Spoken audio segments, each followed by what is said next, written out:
Clare Chiang lives in Singapore and manages the Flowerevolution Program for LOTUSWEI. In today's episode, she interviews me, turning the tables about one of my favorite topics, business. We talk about an average day, how my business has grown and changed with me, and recent challenges. We talk about dance as a method for exploring our personal edges, and we chat about quirky, interesting things about Singaporean business culture and how spending time in Asia last summer was life-changing. Welcome to the Flower Lounge, a place for conversations with wildly creative people and a little plant-loving wisdom to help you experience life in full bloom. I'm Katie Hess, flower alchemist and founder of LOTUSWEI, and I believe in a world where we're all living at our personal edge.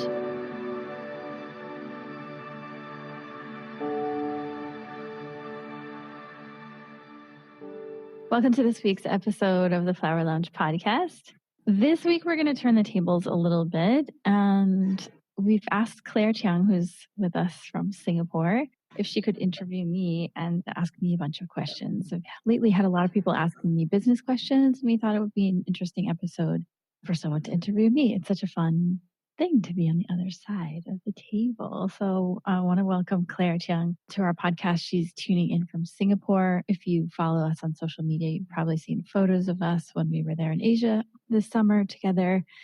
And Clare manages our entire Flowerevolution subscription program. So she's a super veteran and she knows all about the world of flower essences, and we love her very much. And she has the really cool Singlish accent, as you'll find out. Thanks, Clare, for joining us.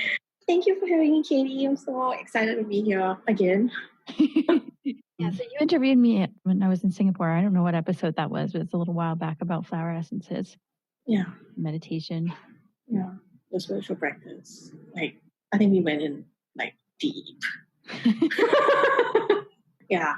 So today is going to be a little bit different. Yeah, what you got for me today? Let's talk about business, because I know how much you love talking about business. And you've interviewed so many different people. And I just thought it would be really fun to turn the tables around and have you in the hot seat. So let's go. I'm feeling the heat.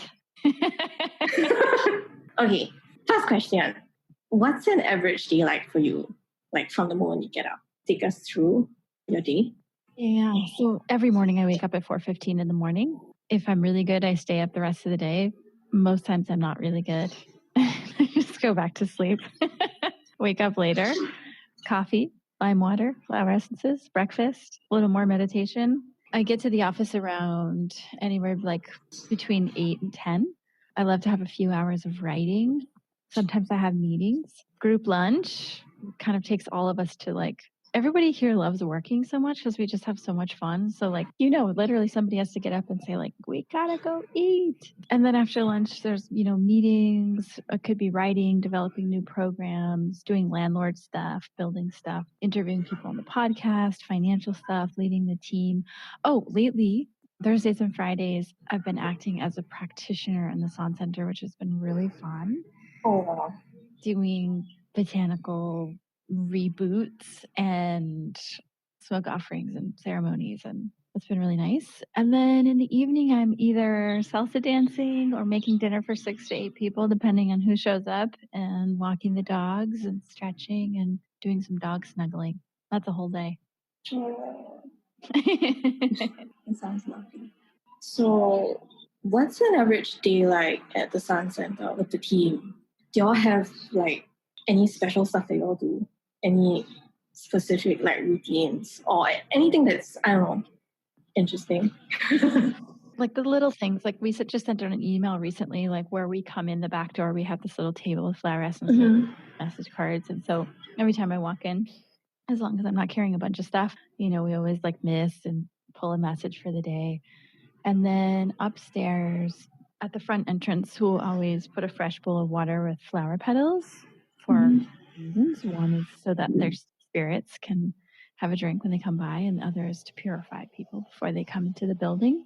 And then at the end of the day, we offer that water back to the plants and the earth. So those are sort of the rituals we do to start off in the building.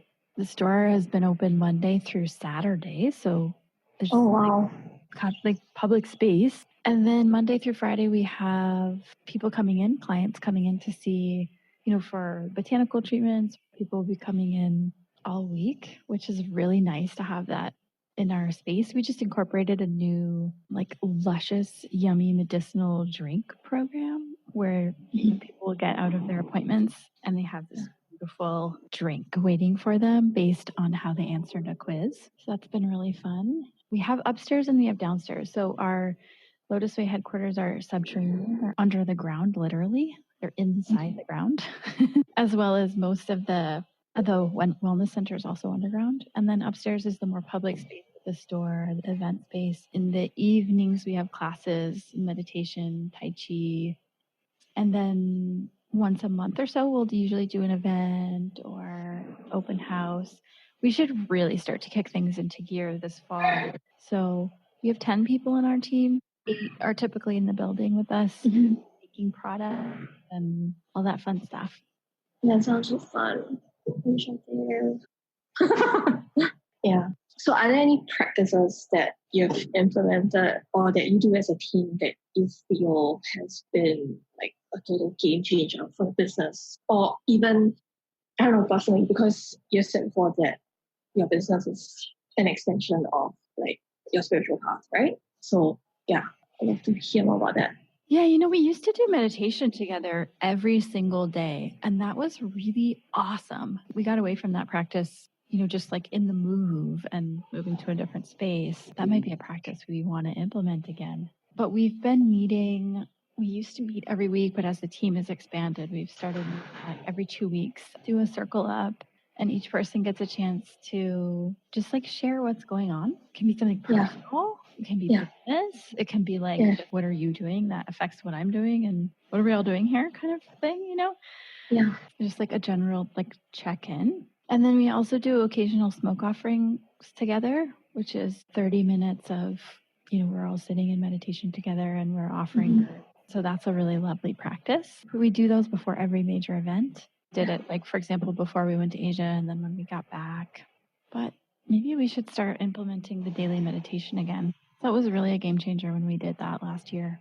I can imagine. So, one other thing we used to do, Claire, that was super fun that I think we should implement again it's this thing called Dance Moment. What's that? You met my niece, right? And she inspired it when she was like 2 or 3 years old. She would come to the office and we'd turn on one like super inspiring song and everybody would get up from their desk and like dance. Oh, wow. And then the song would end and we'd all sit back down and work. We haven't done that in like years, but I think that would be something really fun to do. Just dance one song. Yeah. Just to get like, I don't know, movement kind of just shakes things out a little bit. And especially if you're like your desk and staring at the screen and like looking at it intently. Totally. The whole day, right? And then suddenly you're looking at all these other human beings and you're like expressing yourself physically and seeing them express themselves. And it's kind of like, whoa, this is really wild. It requires a certain level of intimacy. Yeah. I think that sounds like something that you should implement again. Also, and you can record it. Yeah. Yeah, we should record it. That's a great idea. What would you want? What would I want? You mean as something to eat? Like, what are your favorite flavors? We'll file this away from when you would come to visit. Gosh. I don't know. I like everything. Favorite fruit? Favorite desserts? I like hazelnut. Hazelnut. Ooh. Yeah. I love hazelnut. I'm like hazelnut anything. I never used to be a chocolate person. Yeah. But I think it's because I wasn't eating the right kind of chocolate. And then, I don't know, now I've just been, I kind of like it now. And enjoy it a lot more than I used to. So, yeah, hazelnut and chocolate. Wow, okay. I can't wait until you come visit. Yeah, please, like, tell Brandy to get ready. What gets you really wired, excited, inspired, life in your business? Like, what gets you really just charged up? Since I have no life, since my business is my life. What inspires you? Yeah.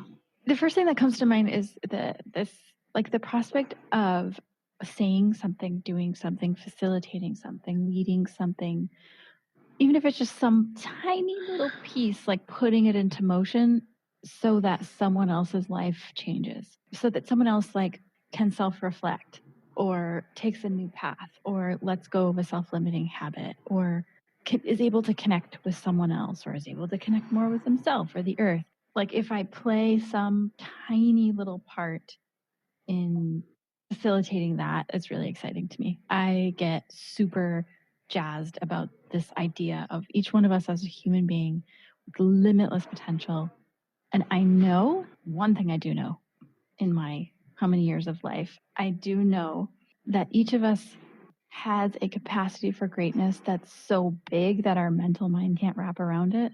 Like we cannot understand fully what our capacity is. We just don't know. Like even like when we think like, oh, like my wildest dream would be if I were doing XYZ. Like that's still too small. And maybe it's not something that we can accomplish in 5, 10, 15, or 20 years. Maybe it takes time to get there, right, in the 3D world. But even that, it's like beyond our imagination what our capacity is. And so I get excited about accelerating that, like speeding that up for people, like removing obstacles and removing, dullness or habitual tendencies that would hold us back from like really becoming more and more free and joyous and expansive.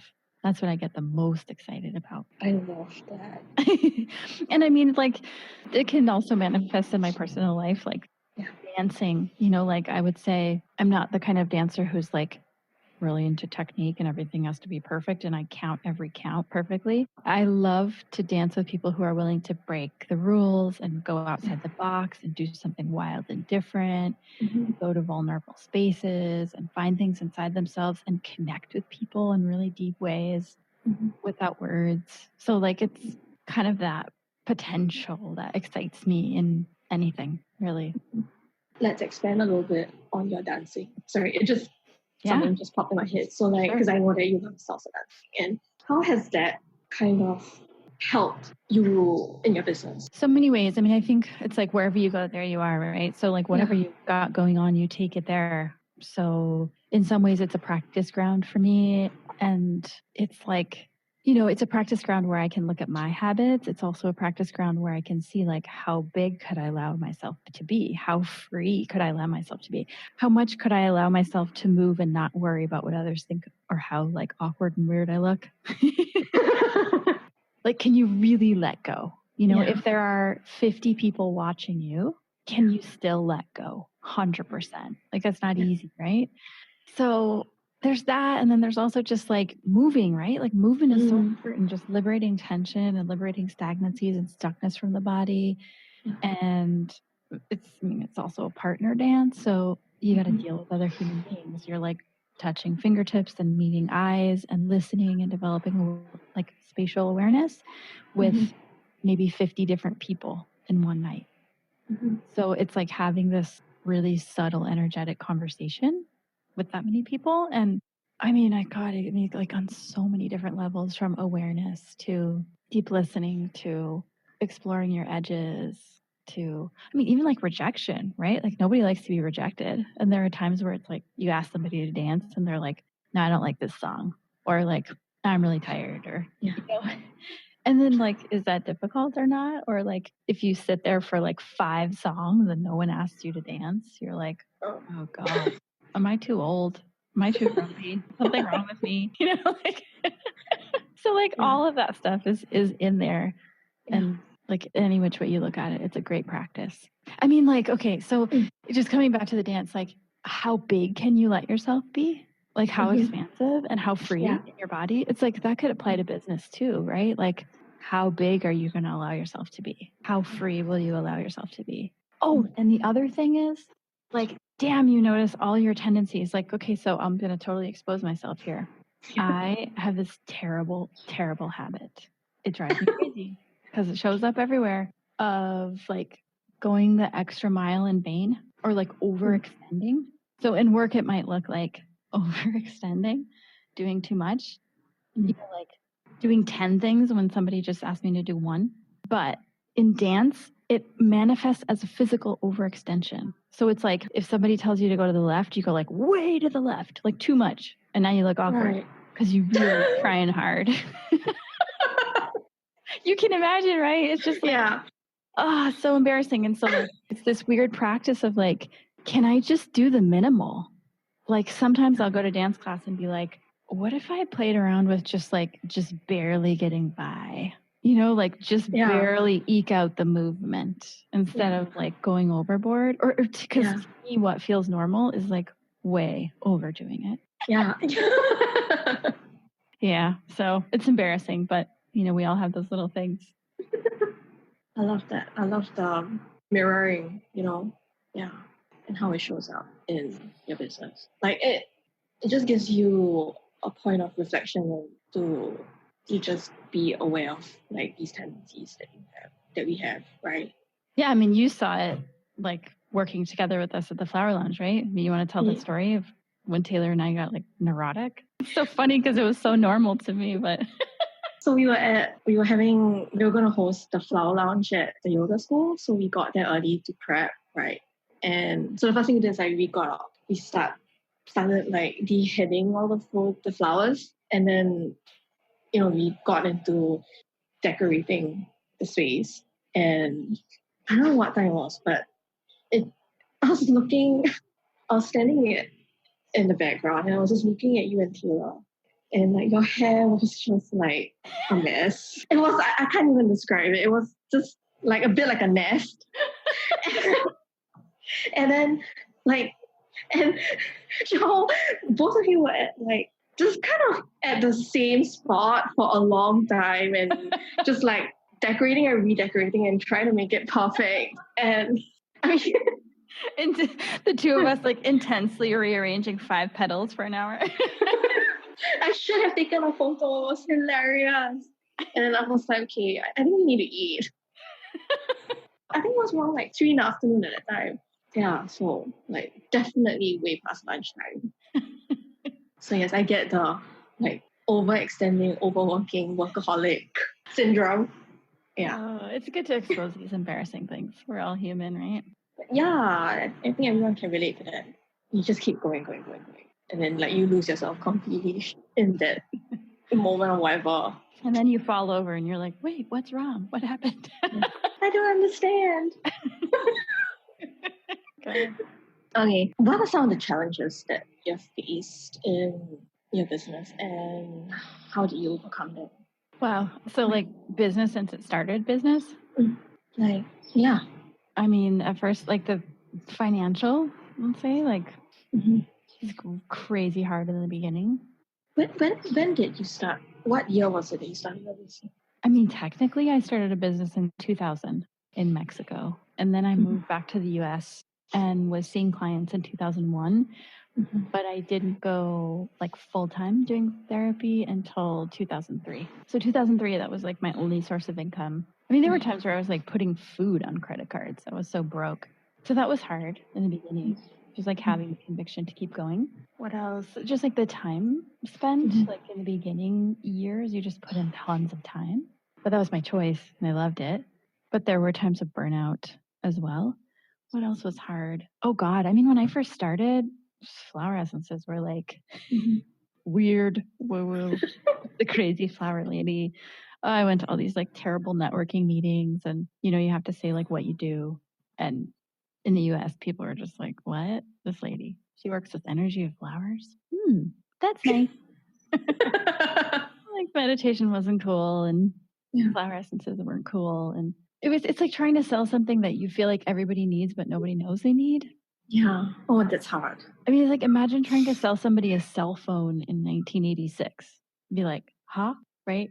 Like, Yeah. So that was hard. Those are all old challenges. Now it's more like a bigger money game, you know, like owning this building and scaling and finding the people who really need us, I think is a challenge. I know so many more people must be out there and I'm just not reaching them through the right channels. So like that's kind of a puzzle for us that we're discovering. Team dynamics is really interesting. I mean, you know, we've grown the team and we've had like the luxury of having lots of people help us. And it's always amazed me how much one person can affect a small team. You know, if you only have 10 people, like one person really affects, you know, like if somebody leaves the team or comes into the team, like it completely radically changes the dynamic. And I find that really fascinating. You know, it's hard to like firing people is hard. Having people leave is hard. can be, or can be like, wonderful if it's something better for them. Yeah. But yeah, I mean, I don't feel the weight of the challenges as much anymore because we're just like so excited to kind of keep going. Yeah. Oh, yeah. One big one is like we have so much creative potential that we can get lost in all the ideas. So it's like the accountability and the discipline and the clarity to say like, I'm going to do this one thing and I am going to do it until the end. And that's it. And nothing will distract me. And have to say like no to certain people so that you can do that. Right. I get a sense of that.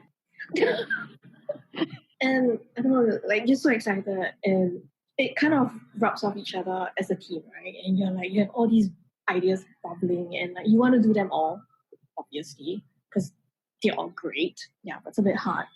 So, yeah, I think sometimes we want to do things that we would need a team for 100 to execute really well. It just takes longer.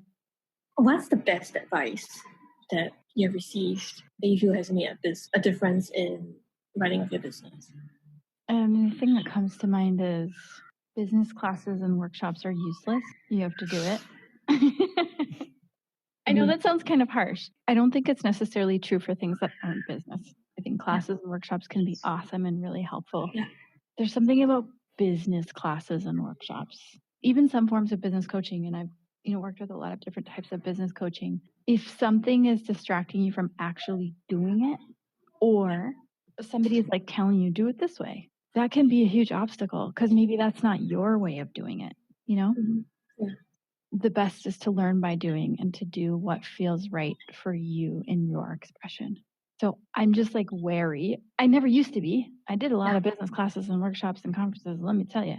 But I had a sort of spiritual business coach who you also know tell me that stuff was kind of useless. And it turns out he was right. The other piece of advice is not to pre-plan, to operate in the moment and to see how things happen, like as they're arising in the moment, not to overthink it. And what is one, or if you have more than one, best decision that you feel that you have made that has really changed the trajectory of your business? That's easy. Writing a book led to a book launch, which was events in multiple cities. And then that led to 18 flower lounges in 18 months kind of tour. And the culmination of that was buying the building. So all of those things I didn't realize, like a domino, was like write the book, launch the book, do the 18 events, and the finish line was buy the big building. And then we left for Asia.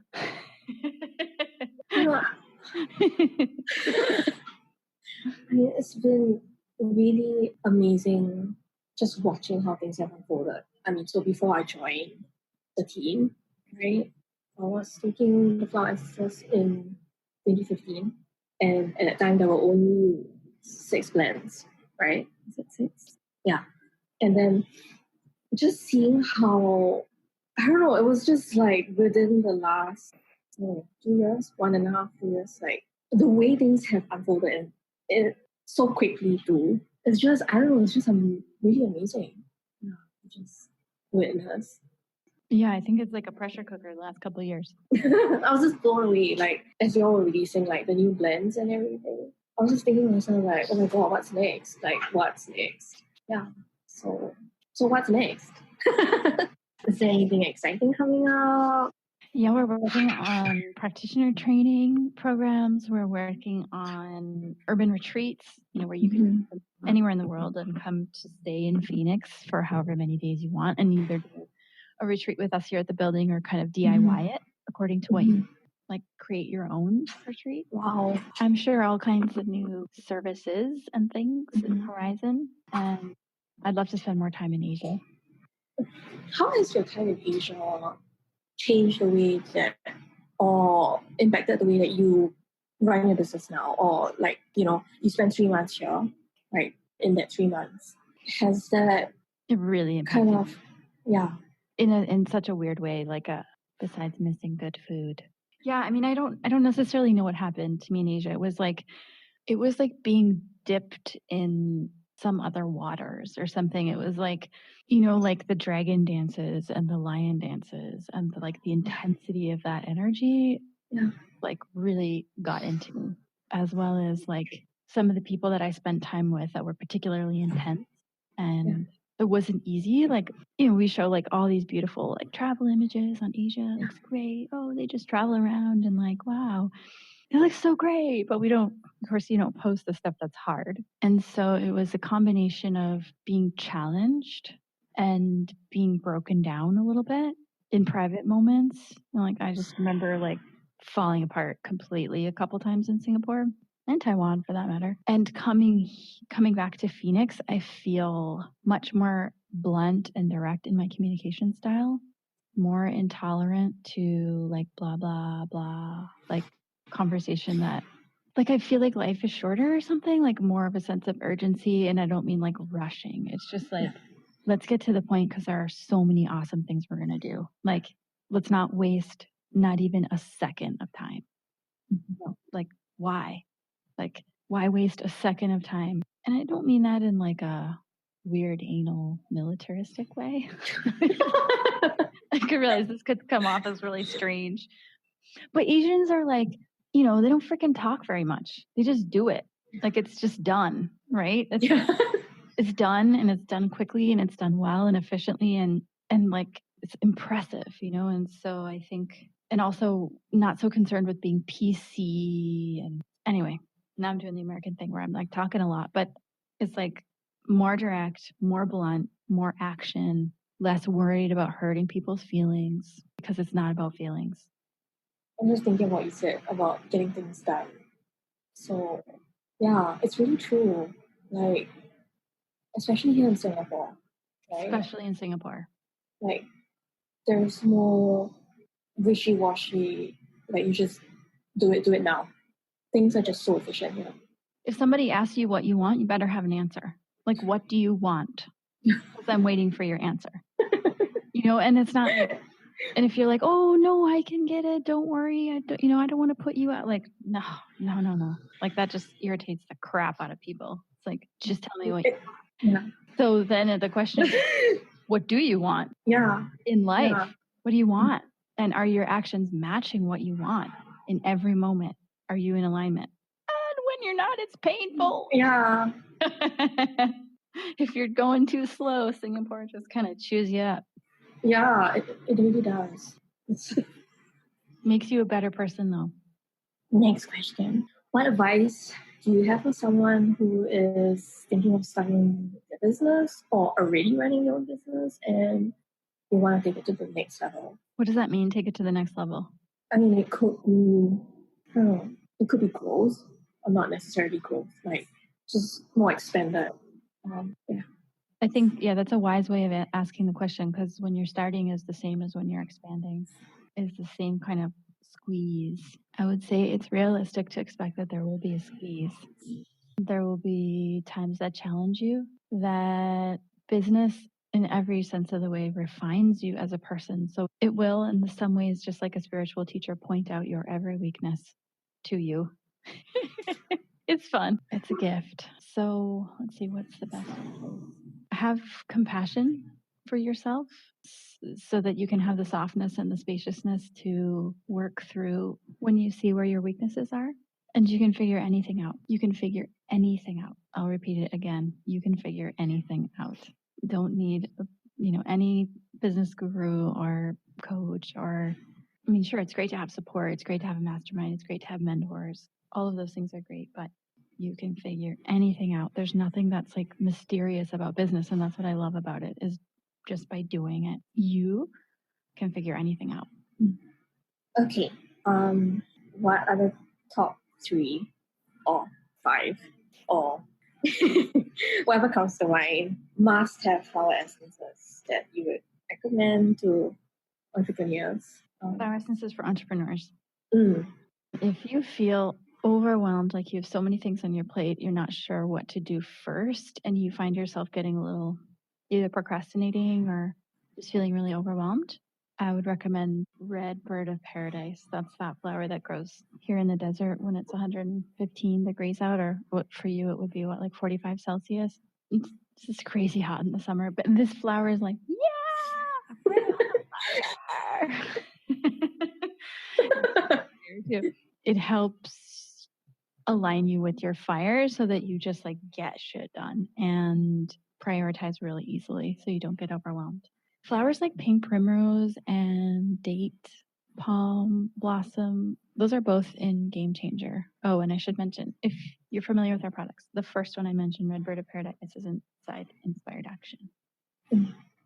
The date palm and the, what did I say? Date palm and, my brain is going. It's the end of the day. Giant spider lily.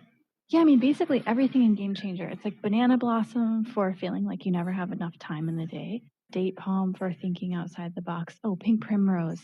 Yeah, not going to any extreme and allowing like really expansive growth, but in a kind of effortless way, knowing that you don't have to like push the boulder up the hill.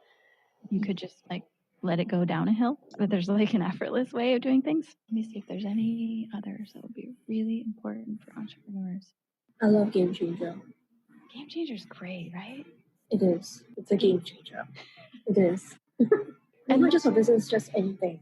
Like for men especially, I find men need flowers like, I mean, we all do, but men especially need Arctic lupin, which is like that feeling of needing more support. It's too many things going on. High stress. Oh, I thought of a good one. And that's an inner piece, as well as Bird of Paradise for thinking too much, overthinking things. That's in Quiet Mind. Those two for men, male entrepreneurs.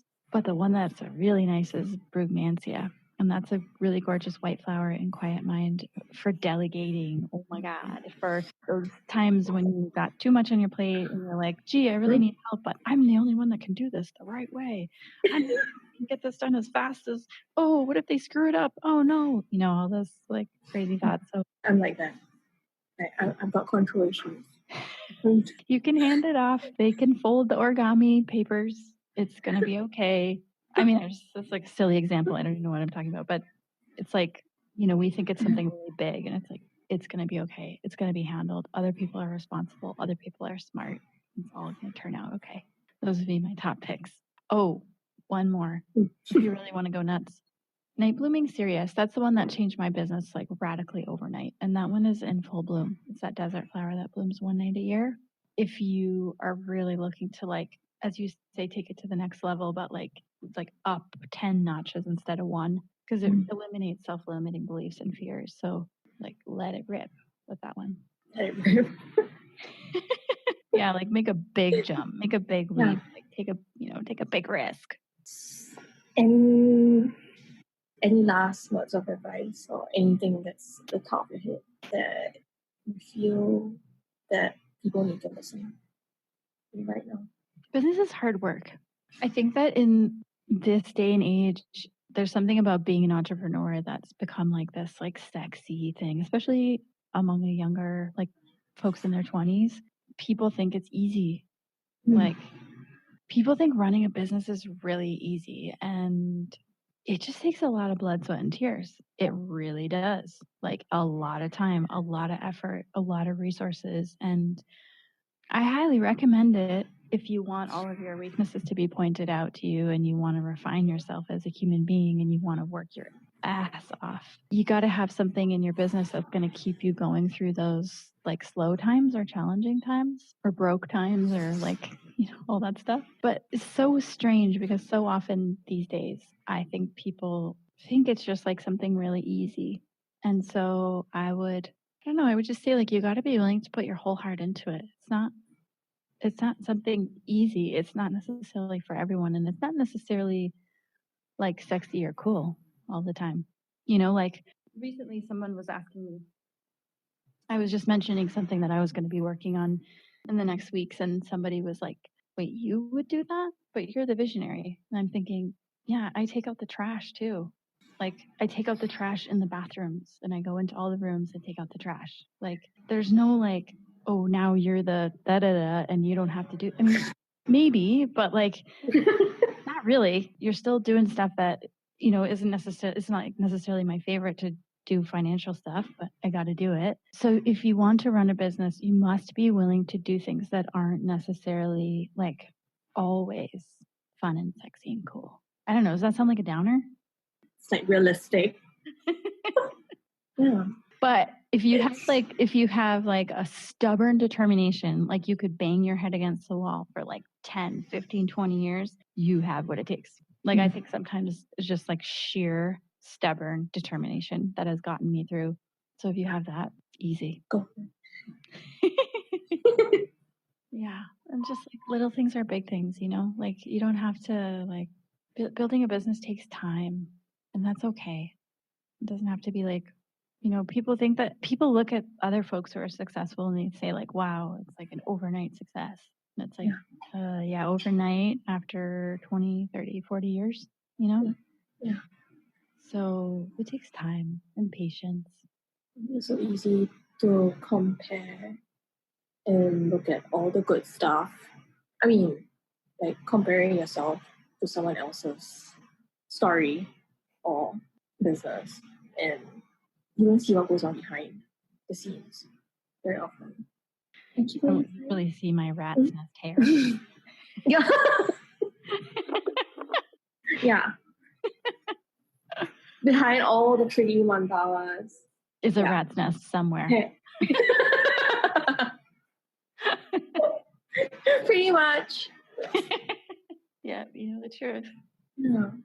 But I love business. I could talk about it all day. Like if anybody has any questions, if any of the listeners have any questions about this, it's one of my favorite topics. So like we've been recording a lot of IGTV videos on Instagram. So if people out there listening have specific questions about business, like do send them in, because I'd love to. I just want to be of service while I'm here. So pick my brain if there's anything I can offer. You know, after all these years, it's still kind of a small business. We only have a team of 10, but anything I can share after all these years is a joy. So were you going to say something else, Claire? Did I interrupt? No, I was going to say thank you. What? Thank you. Thank you for being here. Yeah. I have a question for you. What is business like in Singapore? Cutthroat. It's very competitive and very fast-paced. I also think it's very supportive, as in, by supportive, I mean, like, there's support. Like, people are encouraging and uplifting. Like, they're happy to promote and share. And, I mean, I see that a lot. Yeah. So, like, you have to be really quick and decisive and no bullshitting around, and you need to know what you want and you need to get things done. Like, when I say quickly, I mean it's not like rushing, but it's like cutting to the point, right? No, none of that fluff. It's like the typical answer when you're having a business conversation in email or WhatsApp with someone, right? And you send something and the response is noted. Yeah. Yeah. Just, yeah. And then, like, you know that, like, they're going to action on it. I mean, if there's something, you know, that needs to get done, like, or, like, it's already done when they say noted. Right? And then last question, particularly for women, is there anything you could add about just like what is it like for women in business, or if you've observed any like women running their own businesses or women's business groups, or just like women in the corporate world? I think because I have a full-time job, right, and where I work, I don't know, I can't say it's the same everywhere else, but the women are very supportive, like almost like family, and like they check in on you, and like, for instance, like if you've been away for a couple of days and they don't know that, you know, you actually went on a holiday, like they would ask and like to find out like maybe you had fallen sick, you know, so that there's that kind of like care, and it feels genuine, and all these people where I work. So I'm just fortunate in that sense. They're happy to support and help. And I think this is also like with the businesses that I see. And there's a lot of, maybe more so now, like supporting each other's businesses and kind of like, what can I do to help you? And it's kind of like extending help, and you know that like it's kind of like this community, right? Where you can lean on each other. Feel like instead of, I mean, there's kind of this misconception that women are competitive and catty, and like I guess that also exists. I mean, like some people, but I haven't really seen that. I mean, you've been here, and you know, social space, that nice cafe that we like to go to. Yep. I think they are like a really good example for like making connections. And I mean, not in a to benefit me kind of way. They really want to make a difference, you know, like in the community. It's really lovely, like, to see. Oh, that's so great. It's totally Singapore. Done yesterday. Noted. How can I help you? For supportive. Yeah, genuine, sincere. Yeah, sincere is the word. They've got your back. Mm. That's really nice in the business world. Yeah, it is so helpful to receive support, especially like you're running the business by yourself, you know, or it's just great to know that you have a community that you can lean on, or like you don't have feel free to ask for help. Yeah, teams are amazing. I mean, wow, I couldn't say enough good things about my team. Really spectacular people. It makes all the difference. Really makes all the difference. The people that you work with, right? Yeah, it does. It really does. I mean, horror stories. You know, I mean, they exist. So it's really a blessing when you have a team that you can really count on. It feels like family. You can rely on each other. And you have fun together. And I feel like you're more productive that way. You get things done quicker. Wow. We're so lucky to have you on our team, Claire. No, I'm lucky to be on the team. The people in LOTUSWEI are amazing. Like, truly. Like, there are no words. Crazy weirdos. Oh, well, thank you so much for hopping on Saturday some more from Singapore in the morning. Really appreciate you taking the time. Thank you. I'm just so grateful. Yeah, to share this time with you. Yeah, so if any of you listening are in Asia, Claire and I will be, among others, planning some really cool stuff for summer 2020 in Asia. And yeah, if you have any questions, like I said, reach out, ask. We can answer on IPTV on Instagram. Thanks so much, Claire, again for being with us. Thank you, Katie.